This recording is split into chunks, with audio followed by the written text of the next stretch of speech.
Começa agora o Gospel News. Hoje é quinta-feira, dia 2 de outubro de 2025. E eu sou Karen Crisóstomo. Nós vamos juntos aqui pela Rede Gospel de televisão e também pelo YouTube Rede Gospel TV Oficial com as principais notícias do Brasil e do mundo. Vamos aos destaques de hoje. Câmara aprova isenção de imposto de renda para quem ganha até R$5 mil. Gestão petista arrecadou quase 8 bilhões e meio de reais em agosto de 2025, a maior da série histórica para o período. 2 pessoas morrem após ataque em sinagoga da cidade de Manchester. Rússia e Ucrânia trocam 185 prisioneiros de guerra. Casa Branca anuncia demissões devido ao fechamento do governo. Operação contra a expansão do Comando Vermelho prende policial militar e assessor da Prefeitura de Petrópolis. Ex-deputado de Goiás é preso, suspeito de abusar da própria filha. E veja também, OpenAI ultrapassa SpaceX e é avaliada em 500 bilhões de dólares. Essas e outras notícias do Brasil e do mundo, agora no Gospel News. Boa noite. A Câmara dos Deputados aprovou por unanimidade o projeto que isenta de imposto de renda as pessoas que ganham até R$5 mil por mês. O texto segue para o Senado Federal. A Câmara dos Deputados aprovou na noite de quarta-feira a isenção de impostos para a classe média proposta pelo governo de Luiz Inácio Lula da Silva. O texto aprovado pelos deputados amplia a faixa de isenção do imposto de renda para quem ganha até R$5 mil por mês. Atualmente está isento quem ganha até R$3 mil. O governo estima que aproximadamente 16 milhões de brasileiros não precisarão pagar esse imposto em 2026, caso a proposta se torne lei. Para compensar a queda na arrecadação, o projeto propõe o aumento de impostos para quem ganha mais de R$50 mil por mês. As 140 mil pessoas que compõem esse grupo pagam atualmente, em média, 2,5% de imposto de renda pessoa física. O aumento será gradual, chegando a 10%. A oposição, liderada pelo Partido Liberal do ex-presidente Jair Bolsonaro, votou a favor da iniciativa, apesar de discordar do imposto sobre altas rendas. O projeto, que agora segue para discussão no Senado, foi aprovado por unanimidade. No final do ano passado, o governo Lula apresentou um plano para cortar gastos públicos. Ao mesmo tempo, anunciou um plano para reduzir esse imposto, uma medida popular entre sua base eleitoral, mas mal recebida pelos mercados, preocupados com o equilíbrio fiscal, o que levou o real a mínimas históricas em relação ao dólar. A Advocacia Geral da União defendeu o reconhecimento de determinados direitos, mas sem reconhecer o vínculo empregatício entre motoristas e as empresas de aplicativos de transporte. O posicionamento da União foi apresentado pelo ministro Jorge Messias. O posicionamento da União foi apresentado pelo ministro Jorge Messias, na condição de parte colaboradora do processo. Jorge Messias começou a sustentação oral dizendo que as relações de plataformas e os motoristas desafiam as relações do emprego. Segundo o AGU, mesmo que essas relações não representem vínculo empregatício, os trabalhadores não podem ficar isentos de garantias de proteção jurídica e direitos sociais. Messias afirmou que o governo defende a autonomia com direitos, mas que é necessário proteção social. A proposta da União ainda prevê piso remuneratório, limite de hora de conexão entre os motoristas e as plataformas, e um seguro de vida em caso de falecimento e invalidez. Mas essa ideia do governo não prevê o vínculo trabalhista nas condições da CLT. A Procuradoria-Geral da República se posicionou contrária ao vínculo de emprego entre motoristas e entregadores de aplicativo e as plataformas no início da semana. O Procurador-Geral da República, Paulo Gonet, justifica que já existe jurisprudência consolidada no Supremo, que admite formas distintas do contrato de emprego regido pela consolidação das leis do trabalho. O presidente Lula autorizou o andamento do processo que pode acabar com a obrigatoriedade da autoescola para a obtenção da Carteira Nacional de Habilitação. O governo abriu hoje uma consulta pública para ouvir a população. O petista deu aval durante uma reunião com autoridades e o ministro do Transportes, Renan Filho. A pauta entra na rota do governo visando o ano eleitoral de 2026. Um dos argumentos do governo é que o alto custo para a obtenção do documento tem levado milhões de brasileiros a dirigir sem habilitação. Em julho, quando começou a circular o tema, o ministro Renan Filho foi questionado sobre o risco de acidentes e disse que os cursos vão continuar disponíveis. Mas essa pauta gerou até mesmo posicionamentos contrários dentro do governo Lula. A ministra das Relações Institucionais, Gleisi Hoffmann, afirmou que a proposta é do ministro e não do governo. Ela afirmou à época que dirigir exige muita responsabilidade e que todas as áreas envolvidas vão opinar sobre o tema. Segundo a pasta, a minuta do projeto ficará disponível por 30 dias na plataforma Participa Mais Brasil. Durante esse período, qualquer cidadão poderá enviar sugestões e contribuições. O presidente da Câmara dos Deputados, Hugo Motta, pautou a urgência de um projeto que torna crime hediondo a falsificação de bebidas alcoólicas. O projeto foi aprovado na manhã desta quinta-feira. O projeto também aumenta as penas para o crime de falsificação de bebidas para 6 a 12 anos de reclusão. E o governo atingiu um novo recorde de arrecadação. A arrecadação do imposto sobre operações financeiras atingiu o maior valor da história para um mês de agosto. Segundo a Receita Federal, foram quase 8 bilhões e meio de reais arrecadados, 42,5% a mais que em agosto do ano passado. A Polícia Federal vai investigar ameaças nas redes sociais contra o ministro do Supremo Tribunal Federal, Flávio Dino, e também o delegado da corporação, Fábio Schor. Usuários defenderam a guilhotina e explodir a casa do ministro. O ministro entregou à PF prints de mais de 50 publicações no Instagram, TikTok, X e YouTube. Os usuários defendem guilhotina, bala, moer na madeira, queimar em público e explodir a casa dele e também de Fábio Schor. Em ofício à Polícia Federal, o ministro relatou que graves ameaças contra sua vida e integridade física foram espalhadas na internet depois que ele votou para condenar Bolsonaro no dia 9 de setembro. Dino considerou que parece ter ocorrido uma ação concentrada com caráter de incitação. Isso porque diferentes postagens faziam alusão aos protestos violentos no Nepal, em que políticos e autoridades foram agredidos.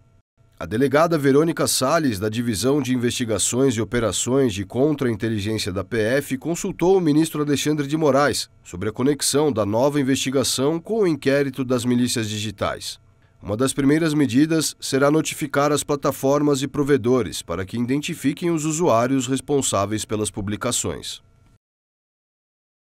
O ministro das Relações Exteriores, Mauro Vieira, afirmou que o governo brasileiro vê com bons olhos o plano de paz apresentado pelos Estados Unidos para encerrar o conflito na faixa de Gaza.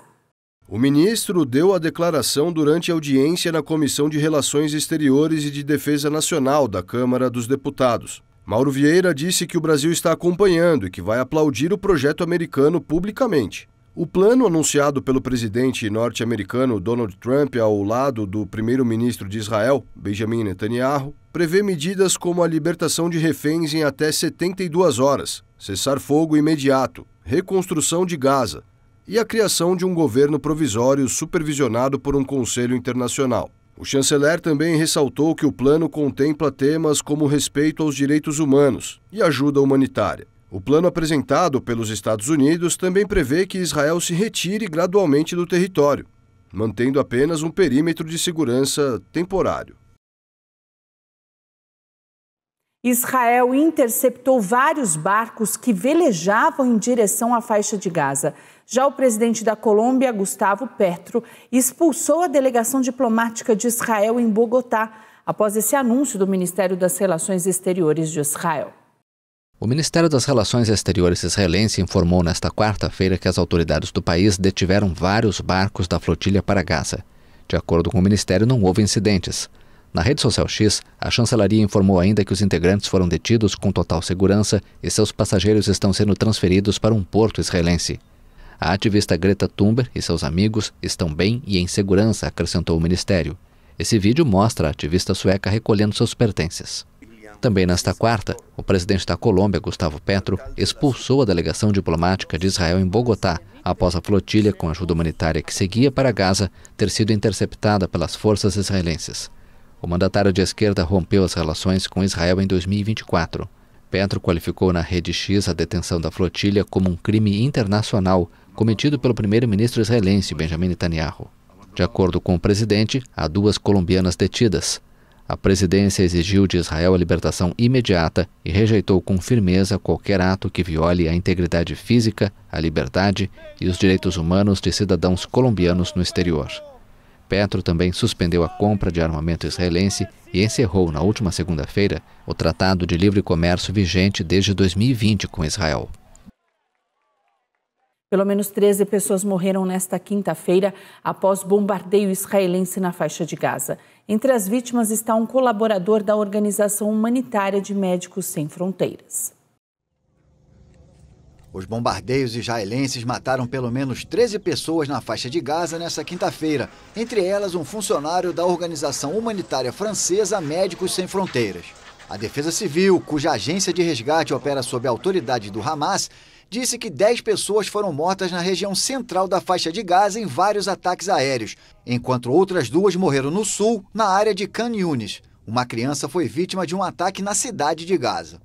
A 19 quilômetros ao sul do maior centro urbano do território, Deir al-Balá foi a região mais atingida nesta quinta-feira. 9 pessoas morreram e muitos familiares velaram seus parentes no hospital Al-Aqsa. Este é um inimigo injusto que não tem piedade, nem faz distinção entre infraestrutura, pessoas ou qualquer outra coisa. Nem o gado foi poupado, somos agricultores. Entre as vítimas estava Omar Al-Hayek, de 26 anos, funcionário do Médicos Sem Fronteiras. Ele morreu em um bombardeio contra um grupo de civis no centro de Deir al-Balá. Chega dessa matança, chega dessa agressão às pessoas. São membros de organizações humanitárias, são profissionais de saúde e não me importa se foram ou não alvos. Não matamos pessoas assim, chega de gente morta. Não tenho palavras para dizer, estou apenas com raiva, já chega. I have no words to, what to tell you. I am just angry and I have enough. A guerra de quase 2 anos em Gaza eclodiu após o ataque sem precedentes do Hamas contra Israel em 7 de outubro de 2023. O ataque resultou na morte de 1.219 pessoas, a maioria civis, de acordo com uma contagem da AFP, baseada em dados oficiais israelenses. A campanha militar de retaliação de Israel matou 66.225 palestinos em Gaza, também a maioria civis, de acordo com dados do Ministério da Saúde do Hamas, que as Nações Unidas consideram confiáveis. Pelo menos 2 pessoas morreram em um ataque em frente a uma sinagoga em Manchester, na cidade ao norte da Inglaterra. O suspeito foi baleado e morto pela polícia no local. Um ataque nesta quinta-feira em frente à sinagoga Heaton Park, em Manchester, no norte da Inglaterra, deixou mortos e feridos. O ataque ocorreu no feriado judaico de Yom Kippur. A polícia classificou o ato como terrorista e afirmou ter atirado no suspeito, mas não especificou se ele sobreviveu. O prefeito da Grande Manchester pediu às pessoas que não especulassem nas redes sociais e parabenizou a polícia pela resposta rápida. O primeiro-ministro britânico Keir Starmer decidiu encurtar sua presença na cúpula europeia em Copenhague devido ao ataque.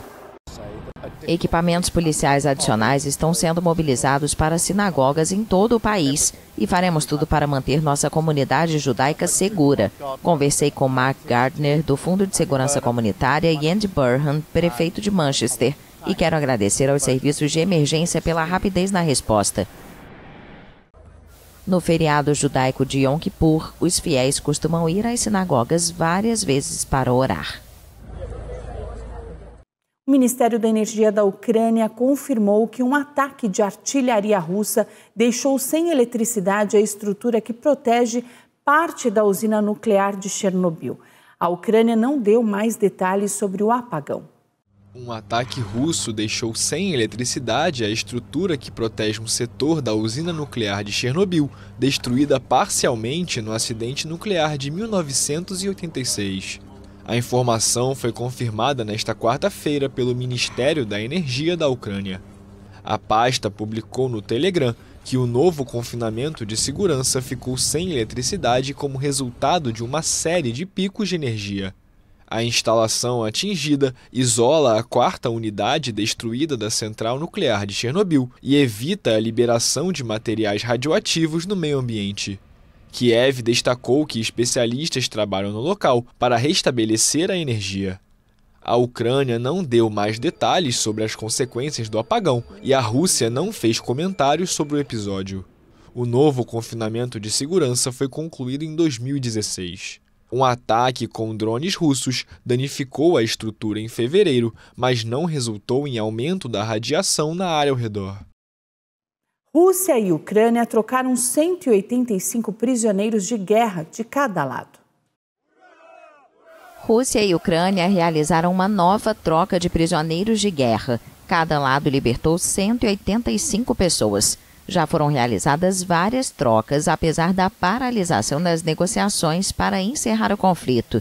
O Ministério da Defesa da Rússia indicou no Telegram que a Ucrânia devolveu 185 militares russos e acrescentou que também libertou 20 civis.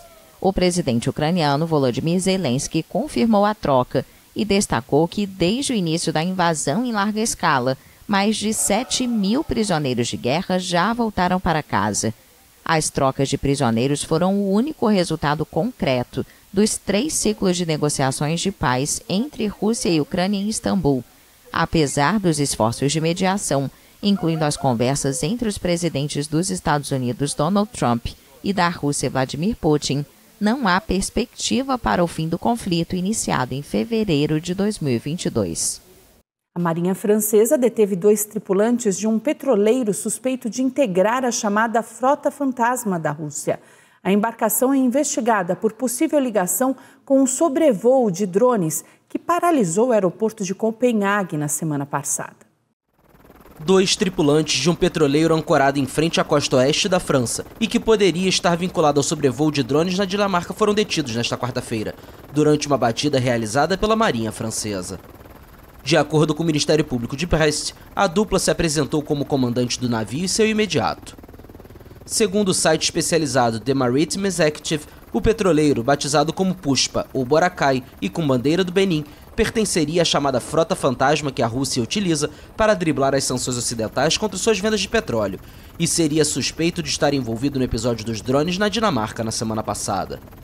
Dados do portal especializado Vessel Finder indicam que a embarcação navegou ao longo da costa dinamarquesa entre 22 e 25 de setembro, quando ocorreram os sobrevoos que prejudicaram o tráfego aéreo e levaram ao fechamento do aeroporto de Copenhague.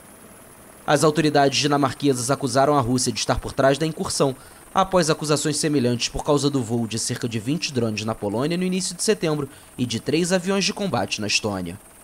Uma investigação foi aberta na França após a Prefeitura Marítima do Atlântico ter denunciado ao Ministério Público a presença do petroleiro. A promotoria citou ainda a falta de justificação da nacionalidade do barco-bandeira e recusa a obedecer. E nesta semana, mais de 150 mil funcionários federais vão deixar o governo dos Estados Unidos. Segundo o governo norte-americano, eles aderiram a um programa de demissão voluntária. A Casa Branca informou nesta quarta-feira que as demissões de trabalhadores federais eram iminentes devido ao fechamento do governo provocado pelo desacordo entre republicanos e democratas no Congresso. O executivo americano está trabalhando com agências em todas as áreas para identificar onde podem ser feitos cortes e acreditamos que as demissões são iminentes, declarou a porta-voz da Casa Branca, Caroline Leavitt. Já o vice-presidente dos Estados Unidos, J.D. Vance, não acha que vai ser uma paralisação tão longa. Não consigo prever o que os democratas do Congresso farão, mas na verdade não acho que vai ser uma paralisação tão longa. Isso é um palpite do vice-presidente dos Estados Unidos, porque acho que você já viu algumas evidências de que os democratas moderados estão cedendo um pouco. Os Estados Unidos entraram nesta quarta-feira em paralisação orçamentária sem que uma nova votação no Senado desbloqueasse a situação, o que prenuncia uma dura disputa entre os republicanos do presidente Donald Trump e a oposição democrata. Essa é a primeira paralisação dos serviços federais desde a ocorrida em 2019, a mais longa da história, com duração de 35 dias. A atividade industrial dos Estados Unidos desacelerou pelo 7º mês consecutivo em setembro. Uma pesquisa divulgada nesta quarta-feira mostrou que a atividade industrial dos Estados Unidos desacelerou pelo 7º mês consecutivo em setembro. A tendência ocorre em um ritmo ligeiramente menor à medida que a demanda e a produção melhoraram. O índice ISM, baseado em sondagem com empresas e indústrias de todo o país, subiu ligeiramente para 49,1% no mês passado, um pouco acima dos 48,7% de agosto. No entanto, apesar da leve melhora, permaneceu abaixo dos 50% que separam a expansão da contração. Alguns analistas atribuíram a performance às tarifas extremas impostas pelo presidente americano Donald Trump. A drástica e inesperada implementação do tarifaço afetou mais algumas empresas do que outras, especialmente aquelas que dependem de importações de matéria-prima. Ainda nesta quarta, uma pesquisa da ADP/Stanford Lab mostrou que as empresas privadas eliminaram milhares de empregos em setembro nos Estados Unidos. A contração impacta a maioria dos setores, da indústria até os serviços financeiros. No mês passado, o setor privado eliminou mais empregos do que criou, menos 32 mil, com as perdas mais expressivas registradas em áreas como lazer, hotelaria e serviços profissionais. No próximo bloco, policial militar e assessor da Prefeitura de Petrópolis são presos em operação no Rio de Janeiro. E ainda, ex-deputado de Goiás é preso, suspeito de abusar da própria filha.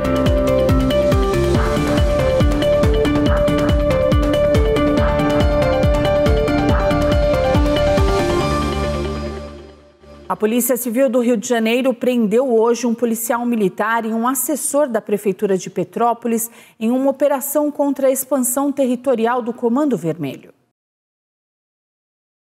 As autoridades cumpriram 18 mandados de prisão e contaram com um bloqueio de R$700 mil em bens da organização criminosa. Até o fechamento desta edição, 11 pessoas foram presas, entre elas Bruno da Cruz, sargento da PM, e Robson Esteves, assessor especial da Prefeitura de Petrópolis. A força-tarefa identificou 55 envolvidos no esquema. Segundo as investigações, Vando da Silva Costa, o Macumbinha, chefe do CV para a região serrana, Luiz Felipe Alves de Azevedo, braço direito dele, e outros comparsas se esconderam na Maré, de onde coordenavam a logística de transporte dos entorpecentes e de armas para Petrópolis. Vando e Luiz não foram encontrados e já são considerados foragidos. O PM Bruno da Cruz Rosa é apontado como informante do tráfico.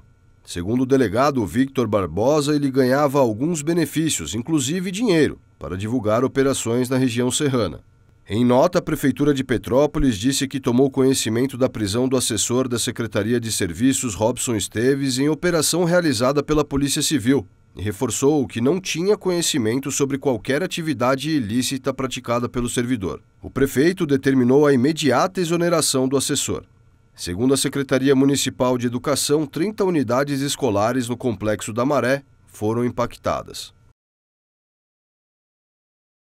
Um policial militar foi baleado enquanto segurava a filha no colo durante uma tentativa de assalto em Nova Iguaçu, na Baixada Fluminense. Segundo a Polícia Militar, o policial estava de folga no momento do ataque. Foi encaminhado ao Hospital Geral de Nova Iguaçu, onde recebeu atendimento. Ele não corre risco de vida. O ex-deputado estadual de Goiás, Irã de Almeida, foi preso no Rio de Janeiro por suspeita de estuprar a própria filha de 2 anos. Segundo a Polícia Civil, Irã de Almeida foi preso na Barra da Tijuca, zona oeste do Rio de Janeiro. As investigações duraram 6 meses e, nesse tempo, os agentes coletaram e analisaram depoimentos de testemunhas, relatório de um pediatra e de um psicólogo, além do próprio depoimento da criança.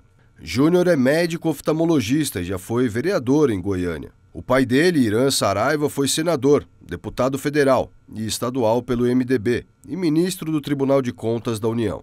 A defesa de Irã afirmou que o ex-deputado é inocente e nega as acusações. O advogado Alexandre Malete disse que Irã foi acusado pela ex-esposa dele de ter transmitido herpes para a filha e que exames laboratoriais comprovaram que o ex-deputado não é portador desse vírus. Malete afirmou ainda que o laudo do exame de corpo de delito realizado na menor não apontou qualquer indício de violência e que, além disso, entregou as senhas de todos os seus dispositivos eletrônicos nos quais nada de ilícito foi encontrado. A defesa finalizou dizendo que o suspeito está à disposição das autoridades para esclarecer os fatos.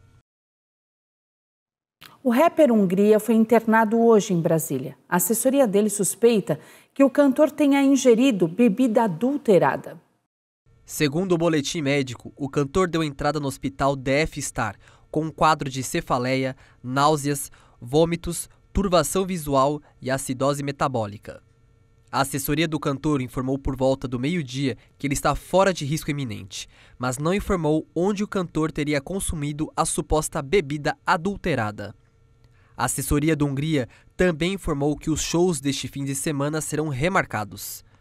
Brasília ainda não registrou casos de intoxicação por bebidas, mas o estado de São Paulo já começou a contabilizar os números envolvendo os casos.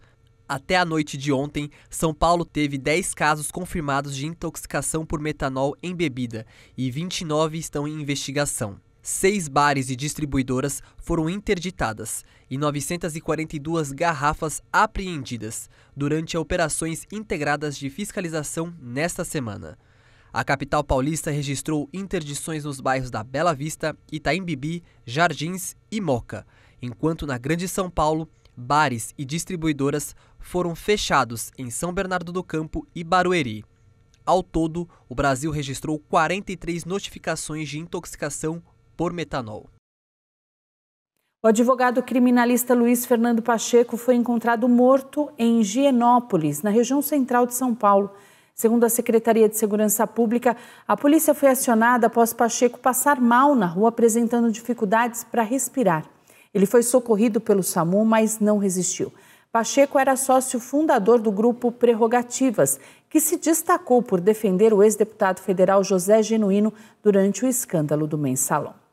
E a seguir, uma matéria especial sobre o sonho das crianças cariocas e os gols do Campeonato Brasileiro.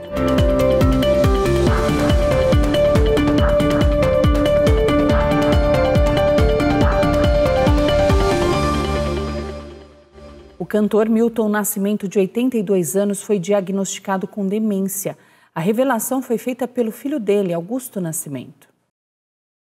Segundo Augusto, os primeiros sinais apareceram neste ano, quando percebeu lapsos de memória, olhar fixo e repetição de histórias pelo pai, além de alterações de apetite. Além da entrevista, o filho de Nascimento publicou nas redes sociais um relato sobre o estado de saúde do cantor. Ele disse que os sinais se intensificaram também por conta do avanço do Parkinson, identificado em 2022. Milton Nascimento se aposentou dos palcos em 2022 após a turnê A Última Sessão de Música, mas continuou ativo em participações musicais e foi homenageado em 2025 pela Portela no Carnaval do Rio de Janeiro. No Complexo do Alemão, crianças de 9 a 13 anos treinam balé com o sonho de entrar na escola Bolshoi no Brasil. Mas o processo seletivo foi rígido. Dos 150 candidatos, apenas 14 avançaram para a etapa final. Em um espaço modesto, cercado por oficinas mecânicas em uma favela do Rio de Janeiro, crianças e adolescentes se preparam para tentar ingressar na escola Bolshoi no Brasil. Os candidatos têm entre 9 e 13 anos. Seguem as instruções de posturas e movimentos em busca de um sonho difícil de virar realidade, mas não impossível. O processo seletivo é rigoroso. 142 meninas e 8 meninos de vários projetos sociais fizeram o teste no Rio, mas pouco mais de 10 foram selecionados para a prova final em outubro. São 40 vagas disponíveis no país para o novo curso na escola Bolshoi em Joinville, Santa Catarina. A ideia da escola, a única filial do famoso balé fora da Rússia, surgiu após uma turnê em 1996, quando os diretores aceitaram uma proposta do prefeito de Joinville para exportar sua técnica e missão social para lá. A instituição foi inaugurada em 2000. Silvana Albuquerque, gerente de seleção, orienta e observa tudo atentamente. Um dos trabalhos mais importantes que o Bolshoi tem, inclusive está no DNA do Bolshoi, é buscar e oportunizar esses talentos que muitas vezes não têm a menor condição de chegar na escola em Joinville. O Complexo do Alemão é um conjunto de favelas controladas por organizações criminosas, onde é comum ver homens armados. Tentar melhorar de vida é um objetivo das crianças e das famílias delas. O meu sonho é sair do Alemão, representar o Brasil, sendo reconhecida por uma bailarina profissional. E esse é o meu sonho. A transformação de vida dessas famílias foi muito impactante. Eu tenho uma das mães que assim que ela dormiu pela primeira noite em Joinville, ela me ligou às 8 horas da manhã falando: Ellen, eu acordei ao som de passarinhos e não de tiros. Vitor Santana da Silva, de 9 anos, ingressou no balé há pouco mais de um ano, após se formar em ginástica artística, onde tinha um futuro promissor. A vocação foi selada quando conheceu Luiz Fernando Rego, um jovem de 24 anos que cresceu no Complexo do Alemão e atualmente dança no prestigiado Dance Theatre of Harlem, em Nova York. Fazer tudo bonito e me esforçar muito porque eu quero chegar onde que o Luiz Fernando está. A história de Luiz Fernando se tornou um exemplo e uma esperança para muitas crianças no Brasil. Ele começou no Vi Dançar aos 12 anos e, após enfrentar preconceito e bullying, conquistou uma vaga no Bolshoi em Joinville. Hoje divide o palco com bailarinos de renome mundial. Acordo todos os dias pensando neles, pensando nas crianças do projeto Vi Dançar, pensando no Bolshoi. Eles são a minha razão de estar aqui. Sou grato a eles e penso nisso todos os dias. Eles são a razão pela qual meu sorriso está sempre estampado no rosto. A escola Bolshoi em Joinville oferece bolsas de estudo integrais graças ao apoio do governo e a contribuições privadas. Hoje, 3 em cada 4 dos quase 500 formandos trabalham como dançarinos profissionais em 26 países.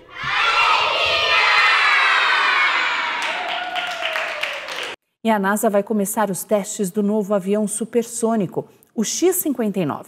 Ele foi projetado para voar acima da velocidade do som sem causar barulhos típicos para esse tipo de aeronave.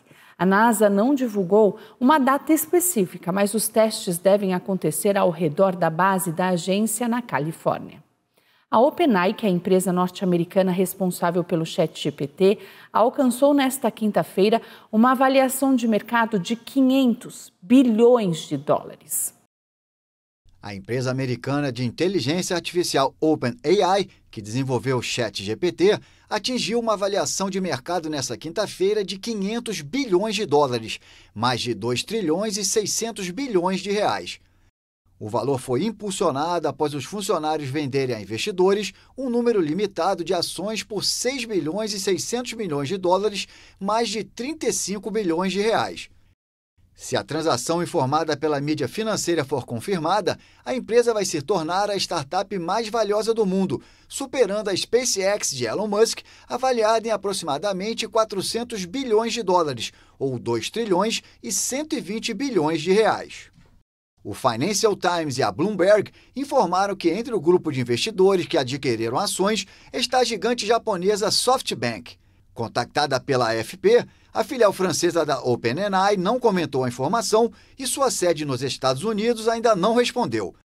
A empresa, na vanguarda da inteligência artificial generativa, ganhou destaque com seu principal produto, o ChatGPT, que se tornou uma marca registrada dos agentes conversacionais. Essa ferramenta democratizou o uso da IA e atraiu investimentos significativos. Ontem foi dia de Brasileirão, o Corinthians levou empate no último lance do jogo e o Palmeiras construiu a vitória contra o Vasco, ainda no primeiro tempo. O time do Palmeiras venceu o Vasco da Gama no Allianz Parque com facilidade. E põe facilidade nisso. O time de Abel Ferreira fez o resultado da partida antes dos 25 minutos do primeiro tempo. Flaco Lopes fez o primeiro aos 6 minutos de partida. 12 minutos depois, ele fez mais um. E depois, Vitor Roque fez o terceiro e fechou o marcador. O Internacional recebeu o Corinthians no Beira-Rio e estava perdendo até o último lance da partida. Guinegão fez o primeiro após o despeixinho. Mas no final da partida, o árbitro viu pênalti no lance. Johan Carbonero foi para a bola e empatou. Placar final, 1-1. O Gospel News desta quinta-feira fica por aqui. Eu desejo a todos vocês uma ótima noite. Amanhã, a partir das 7, nós estamos de volta com as principais notícias do Brasil e do mundo. E até lá, você fica muito bem informado no YouTube Rede Gospel TV Oficial e também no Spotify Gospel News em 3 minutos. Uma boa noite para todos vocês e até amanhã.